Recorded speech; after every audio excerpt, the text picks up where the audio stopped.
तयार गरिएकोले यस भवनमा थुप्रै कमी कमजोरी हुन सक्ने भएको र त्यसबाट मान्यजीहरू, दर्शक, सञ्चार माध्यम लगायतलाई पर्न गएको असुविधाप्रति संसद सचिवालयको तर्फबाट क्षमा याचना गर्दछु।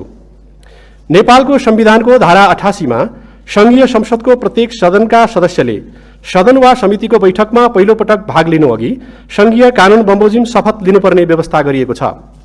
त्यसैगरी प्रतिनिधि सभा सदस्य निर्वाचन ऐन 2074 को दफा 75 को उपदफा 1 मा सदस्यले प्रतिनिधि सभा वा त्यसको कुनै समितिको बैठकमा भाग लिनु अघि प्रतिनिधि सभाको अध्यक्षता गर्ने व्यक्ति समक्ष शपथ लिनुपर्ने प्रावधान छ। नेपालको संविधानको धारा 91 को उपधारा 5 मा व्यवस्था भए अनुसार